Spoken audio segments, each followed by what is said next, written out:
அனைவருக்கும் வணக்கம். கருடன் இசை வெளியீட்டு விழாவுக்கு வந்திருக்கும் அனைத்து நல்ல உள்ளங்களுக்கும் என் அன்பார்ந்த வணக்கத்தையும் நன்றியும் தெரிவித்துக் கொள்கிறேன். இப்போ மேடையில் உட்கார்ந்துருக்கிறது அத்தனை பேரும் என் பிள்ளைங்க தான். அதுவும் என் ஃபேவரட் பிள்ளைங்க எல்லாருமே இருக்காங்க. இந்த விழாவில் என்ன கலந்துக்க அழைச்சதுக்காக ப்ரொடியூசர் சார் குமார் சாருக்கும் டைரக்டர் சாருக்கும் சூரி தம்பிக்கும் என்னுடைய நன்றியை தெரிவிச்சுக்கிறேன். கொஞ்சம் மிஸ் பண்ணியிருந்தானா என் பிள்ளைங்களெல்லாம் நேரில் பார்த்துருக்க முடியாது. விஜய் சேதுபதி, சிவகார்த்திகேயன், அவர் ஒருத்தர் தான் பேலன்ஸில் இருக்கார்.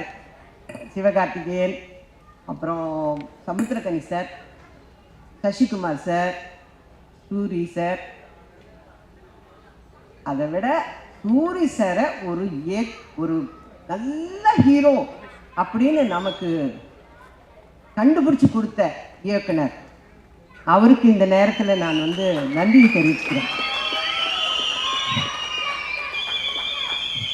சசிகுமார் சார் சொன்ன மாதிரி நான் நிறைய நேரம் பேசலை, ஏன்னா ரொம்ப லேட்டாக வந்துட்டேன். சசிகுமார் சார் சொன்ன மாதிரி நாளைக்கு ஷூட்டிங்னா நான் இன்றைக்கி தான் கன்ஃபார்ம் பண்ணேன். செப்டம்பர் 10 அன்றைக்கி மேனேஜர் சார் ஃபோன் பண்ணி என்னை கூப்பிட்றாரு. அப்பயே யோசித்தேன், ஏதோ ஒரு சப்ஸ்டியூட்டாக தான் இருக்கணும், பரவாயில்ல, பிரபஞ்சம் நமக்கு ஒரு அதிர்ஷ்டத்தை கொடுக்குது, அதை வேண்டானே சொல்லக்கூடாதுன்னு, ஓகே சார் நான் இப்படியாவது காரில் கிளம்பி கும்பகோணம் வந்துடுறேன் அப்படின்னு சொன்னேன். 2 மணி கால் ஷீட். செப்டம்பர் 11 அன்னைக்கு நான் போய் கோவிலில், நல்ல சகுனம் பாருங்கள், நான் கோவிலில் தான் இயக்குனரை மீட் பண்ணேன். நான் அவருக்கு முதல்ல எடுத்தோன்னே தேங்க்ஸ் தான் சொன்னேன். இந்த கேரக்டருக்கு என்னை செலக்ட் பண்ணதுக்காக ரொம்ப நன்றி சார். ஏன்னா இப்போ இருக்கிற யங்ஸ்டர்ஸ் எல்லாம் எங்களுக்கெல்லாம் வாய்ப்பு கொடுக்குறாங்கன்னா அது மிகப்பெரிய அதிர்ஷ்டம் எங்களுக்கு. அதனால் நன்றி சார்னு நான் ஃபஸ்ட்டு எடுத்தோன்னே அவருக்கு தேங்க்ஸ் சொன்னேன். அப்புறம் கதையெல்லாம் கேட்குற அளவுக்குலாம் கிடையாது, நம்ம சொன்ன கேரக்டர் இந்த மாதிரி நாங்கள் ஓகே, அவ்வளோதான். எனக்கு எதுவுமே தெரியாது. நான் கேரளாவிலேருந்து வந்திருக்காருல அந்த தம்பியோட அப்பதான், அவரோட ஃப்ரெண்டு சூரி சார், அவங்க 2 பேருக்கும் ஃப்ரெண்டு சசிகுமார் சார். எனக்கு அங்கே போனதுக்கப்புறம் தான் தெரியும் சசிகுமார் சார் இருக்காரா, ஹை அப்படின்னு இருந்தது. அதுக்கப்புறம் சமுத்திரக்கனி சார் வரார், ஆனால் காம்பினேஷன் இல்லைன்னு வச்சுக்கோங்க. நாங்கள் வேற ஒரு படத்தில் காம்பினேஷனில் நடிச்சிட்டோம். அப்படியா இப்போ அப்போ தான் சொல்கிறாங்க சூரி சார் இந்த படத்தில் ஹீரோ. அப்படியா, எல்லாமே ஒரு ஆச்சரியக்குறியிலே நான் கேட்டுட்டு நடிக்க ஆரம்பித்தேன். அந்த படம் நடித்தேன்னு சொல்கிறத விட வேலை பார்த்தேன், அவ்வளோதான். அதில் டைரக்டரோட இன்ஸ்ட்ரக்ஷன் தான், ஒரு ஹேண்ட்பேக்கெல்லாம் மாட்டிக்கணும், வாட்ச் கட்டிக்கணும், இதெல்லாம் டைரக்டர் தான் ஃப்ரேம் பண்ணார். நான் அவர்கிட்ட சொல்லிட்டேன், நான் பிளாங்காக வந்திருக்கிறேன் சார், நீங்கள் என்ன சொல்கிறீங்களோ அதை செய்கிறேன் அப்படின்னு. வில்சன் சாரோட நான் ஏற்கனவே அவரோட ஃபஸ்ட்டு படம் சுந்தரபுருஷனில் நான் ஆக்ட் பண்ணியிருக்கேன். அவரோட படம் ரிலீஸ் அப்போ நாங்கள் எல்லோரும் பொள்ளாச்சியில் படம் பார்க்குறோம். ஒரு மேகம் ஷார்ட் போட்டதுக்கே அந்த தேட்டரே கிளாப் பண்ணியே அடங்கலை அந்த சாங்கில். ஞாபகம் இருக்கா சார்? ஓகே, நான் தான் அந்த அவரோடைய மறுபடியும் நான் போய் நடிக்கிறேன்.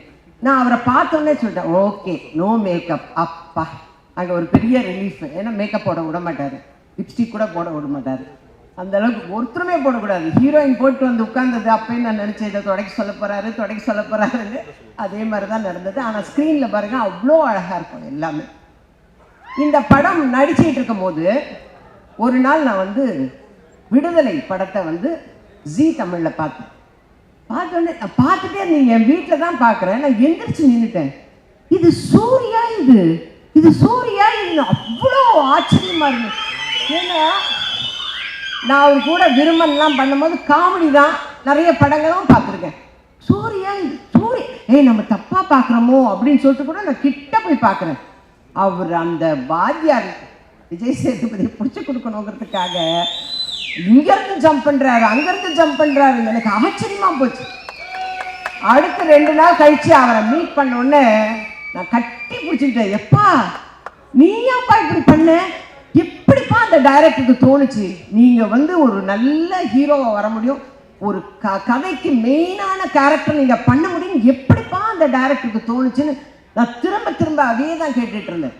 நான் சொன்னேன், அவரை என்னைக்கு மீட் பண்ணாலும் நான் சொல்லுவேன், சார் உங்களுக்கு எப்படி சார் அவர் தான் இந்த கேரக்டருக்கு சூட் ஆவார்னு எப்படி சார் தோணுச்சு உங்களுக்கு அப்படின்னு நான் அவர்கிட்டே சொல்லிகிட்டு இருந்தேன்.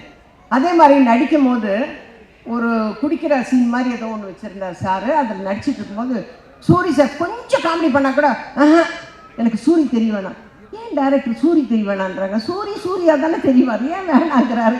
எனக்கு அதெல்லாம் புரியல. ஏன்னா நான் கதையே கேட்கல, நமக்கு சொல்லவும் இல்லை. டக்கு டக்குன்னு சொல்லுவார் டைரக்டர், சூரி தெரிய வேண்டாம், எனக்கு சொக்கன் தான் தெரியணும், சொக்கன் தான் தெரியும், சூரி தெரிய வேணாம்மா. என்ன ஏன் அப்படிங்கிறதுக்கு காரணம் தெரியல. ஆனால் இப்போ இவங்க எல்லாம் பேசுறதை வச்சு இப்போ எனக்கு தெரியும்.